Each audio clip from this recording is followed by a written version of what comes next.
ନମସ୍କାର, ମୋ ଚ୍ୟାନେଲ ପ୍ରିୟଙ୍କା ପାଠଶାଳାକୁ ତୁମମାନଙ୍କୁ ସ୍ୱାଗତ। ତୃତୀୟ ଶ୍ରେଣୀ ପିଲାମାନେ, ଆଜି ଆମେ ଓଡ଼ିଆ ନବବର୍ଷ ପାଠଟିକୁ ପଢ଼ିବା।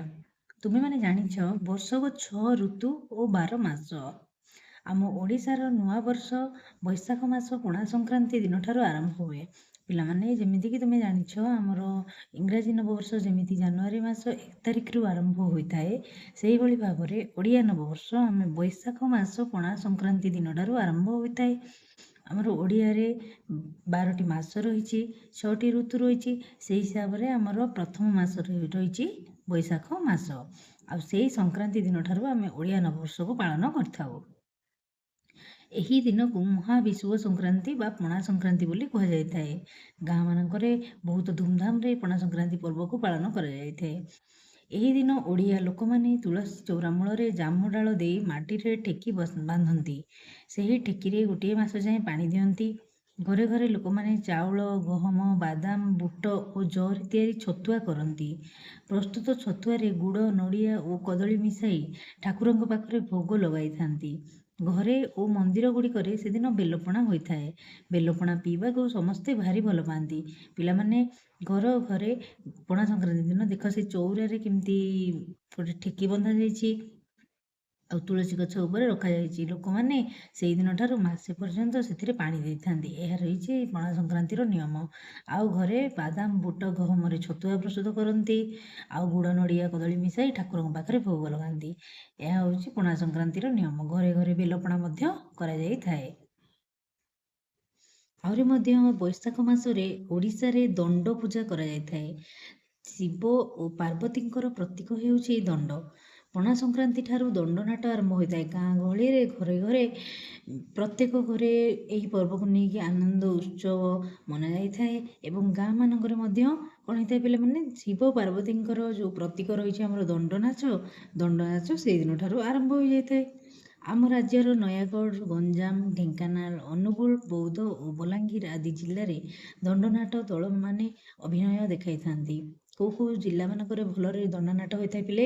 ନୟାଗଡ଼, ଗଞ୍ଜାମ, ଢେଙ୍କାନାଳ, ଅନୁଗୁଳ, ବୌଦ୍ଧ ଆଉ ବଲାଙ୍ଗୀର, ଏହି ଜିଲ୍ଲାରେ ଦଣ୍ଡନାଚ ଖୁବ୍ ପ୍ରସିଦ୍ଧ। ଶିବ ଓ ପାର୍ବତୀଙ୍କ ପାଇଁ ବ୍ରତ ମନାସିଥିବା ଭକ୍ତମାନଙ୍କୁ ପାଟୁଆ କୁହାଯାଇଥାଏ। ଯେଉଁମାନେ ଦଣ୍ଡନାଚ କରିଥାନ୍ତି ପିଲେ, ସେମାନଙ୍କୁ ପାଟୁଆ ବୋଲି ଆମେ କହିବା। ପାଟୁଆ ମାନେ ଖାଲି ପାଦରେ ଖରାରେ ଚାଲିଥାନ୍ତି। ସେମାନେ ବିଭିନ୍ନ ରଙ୍ଗର କୁଞ୍ଚ ହୋଇଥିବା ଶାଢ଼ୀ ପିନ୍ଧିଥାନ୍ତି। ମୁଣ୍ଡ ଉପରେ ଠାକୁରାଣୀଙ୍କର ଘଟ ମୁଣ୍ଡେଇଥାନ୍ତି ଆଉ ହାତ ଯୋଡ଼ି ନାଚ କରନ୍ତି। ତଳେ ଗଡ଼ିଲେ ମଧ୍ୟ ସେମାନଙ୍କ ମୁଣ୍ଡରେ ଥିବା ଘଟଟି ମୋଟେ ପଡ଼ିନଥାଏ।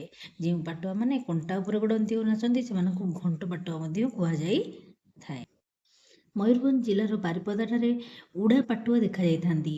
ଗୋଟିଏ ଖମ୍ବ ପୋତା ଯାଇଥାଏ ଓ ତା ଆଗରେ ଗୋଟିଏ ଦଣ୍ଡ ରହିଥାଏ। ସେହି ଦଣ୍ଡଠାରୁ ତଳକୁ ଝୁଲି ଗୋଲାକାରରେ ଖମ୍ବ ଚାରିପାଖରୁ ଉଡ଼ିବା ପରି ଗତି କରନ୍ତି ଉଡ଼ା ପାଟୁଆ। ଦେଖ ପିଲାମାନେ, ଚିତ୍ରରେ ଯେଉଁଭଳି ଭାବରେ ଦେଖାଯାଉଛି, ଉଡ଼ି ଉଡ଼ି ସେମାନେ ଭଗବାନଙ୍କର ଯେଉଁ କରିଥିବେ, ମାନସିକ କରିଥିବେ, ପୂଜା କରିଥିବେ, ସେମାନେ ଉଡ଼ା ପାଟୁଆ ସେମାନେ ଥାନ୍ତି। ସେମାନେ ଗୋଟିଏ ଖମ୍ବ ରହିଥିବ, ସେ ଖମ୍ବରେ କ'ଣ ହେଇଥିବ ନା ପିଲେ, ଖମ୍ବଟା ପୋତା ହେଇଯାଇଥିବ ଆଉ ତା ଆଗରେ ଗୋଟେ ଦଣ୍ଡ ରହିଥିବ। ସେହି ଦଣ୍ଡକୁ ଧରିକି ତଳକୁ ଝୁଲିକି ଚାରିପଟକୁ ଗୋଲ ଭାବରେ ବୁଲି ବୁଲିକି ସେମାନେ ଉଡ଼ି ଉଡ଼ି ଉଡ଼ା ପାଟୁଆ ମାନେ ଚାରିପାଖରୁ ନୃତ୍ୟ କରିଥାନ୍ତି।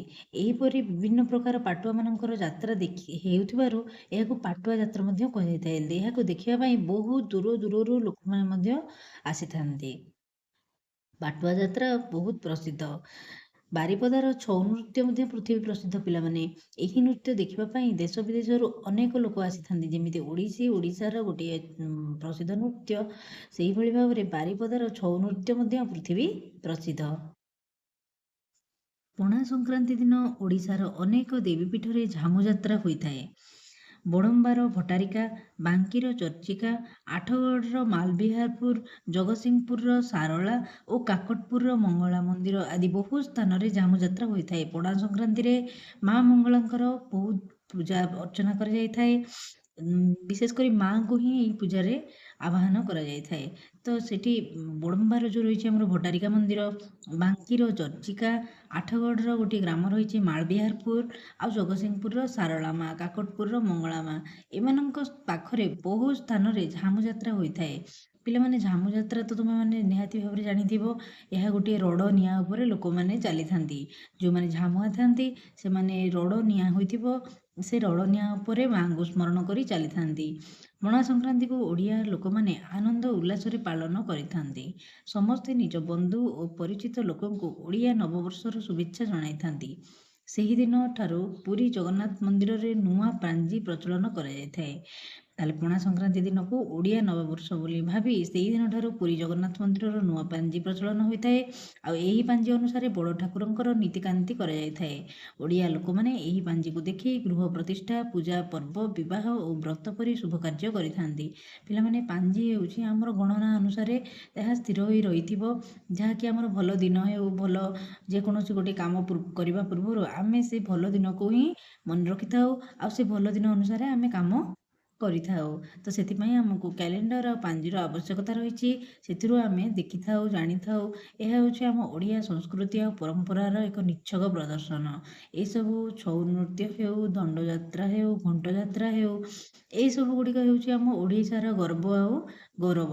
ଏହା ଯୋଗୁଁ ଆମର ଓଡ଼ିଶା ଓଡ଼ିଆ ଲୋକମାନେ ବାନ୍ଧି ହୋଇ ସଂସ୍କୃତି ପରମ୍ପରାରେ ରହିଛନ୍ତି। ତେଣୁ ଏହା ହେଉଛି ଆମ ଓଡ଼ିଆ ନବବର୍ଷ। ଓଡ଼ିଆ ନବବର୍ଷର ଗୋଟିଏ ମାନେ କ'ଣ ପିଲେ, ଓଡ଼ିଆ ନବବର୍ଷ କାହାକୁ କୁହନ୍ତି, କେବେ ଆରମ୍ଭ ହୋଇଥାଏ, ଏହା ହେଉଛି ତା'ର ସେ ବିଷୟରେ ଆମେ ଆଜି ପଢ଼ିଲେ, ବୁଝିଲେ ଆଉ ଜାଣିଲେ। ତୁମେମାନେ ମଧ୍ୟ ବହିଟିକୁ ପଢ଼ି ତା'ର ଓଡ଼ିଆ ନବବର୍ଷ କେବେଠୁ ଆରମ୍ଭ, କ'ଣ କ'ଣ କରାଯାଏ, ପାଞ୍ଜି କେବେ ପ୍ରଚଳନ କରାଯାଇଥାଏ, କେଉଁଠି କେଉଁଠି କେଉଁ ଯାତ୍ରା ହୋଇଥାଏ, ଏହି ସବୁ ପଏଣ୍ଟ ଗୁଡ଼ିକୁ ମନେ ରଖି ଖାତାରେ ଲେଖିନେବ। ଏହା ତୁମମାନଙ୍କ ପାଇଁ ବହୁତ କାମ ଦେବ। ଭିଡ଼ିଓଟିକୁ ଶେଷ ପର୍ଯ୍ୟନ୍ତ ଦେଖିଥିବାରୁ ତୁମମାନଙ୍କୁ ଅଶେଷ ଅଶେଷ ଧନ୍ୟବାଦ। ରହିଲି, ଜୟ ଜଗନ୍ନାଥ।